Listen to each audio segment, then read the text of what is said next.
Hello, I am Zuri Hall, the face of MyINDY-TV, and I am at Creation Cafe for Hot 96.3 and Russ Parr's breakfast here in Indianapolis. Russ Parr is broadcasting his nationally syndicated morning show right here, and he's going to give us the inside scoop on his new film, 35 and Ticking. So let's go check it out.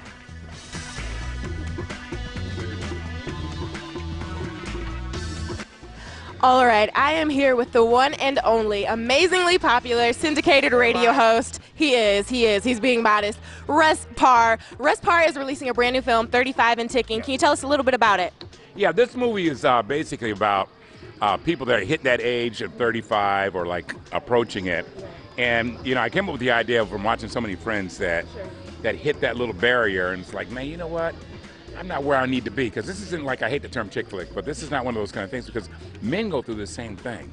You know, there are a lot of guys that are like, you know, I don't have my kid, I don't have any kids, I'm not at the job that I want, and everybody has that big number, which is 40.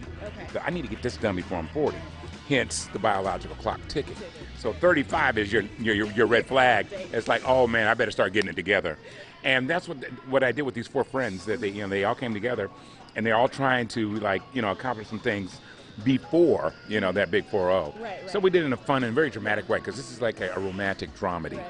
Now, you have an all-star lineup for sure. How did you become attached to the project, and what has been your standout moment thus far? Well, you know, actually, I wrote the movie, and this is like my fourth feature film, and you know, I sent the script to a couple of people, and the thing about it is that they liked the script. You know, because, you know, a lot of times you get scripts that are not like funny on paper. And, you know, I think Nicole Ari Parker had read it, and she says, this is funny on paper. So you know, so right. So I don't have to do much with this. And then Megan Good read it and like, oh, I love this, and I want to play this role. You know, and everybody that's on there wanted to play the role that they're playing. You know, so it worked out pretty good. Very cool. Now, you were mentioning this is your fourth film. A lot of people don't know that you do have that history in film and production. So what sparked that passion for you?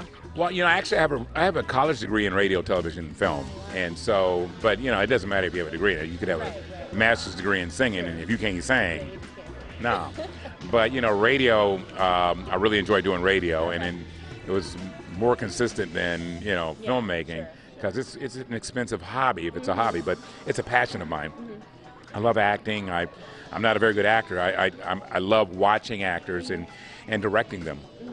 And so this is something that, you know, it's not really making me a lot of money right now, because the passion's there, because like I'm with a small independent company, and the bottom line is we don't have the money to be able to spend $5 million in advertising.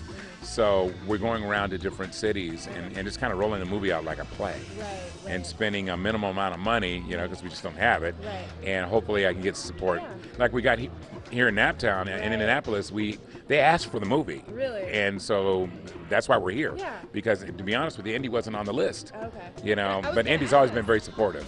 Indianapolis, this is the premiere here. Now, you released it in a few other cities last month. How was that response? It was excellent. I mean, we're getting rave reviews about the movie. I did want to add that the movie's going to be here all week. All week. Okay, yeah, because a lot of people think, oh, well, I'm going to miss it Friday. No, it's here all week, because Indy is a test ground.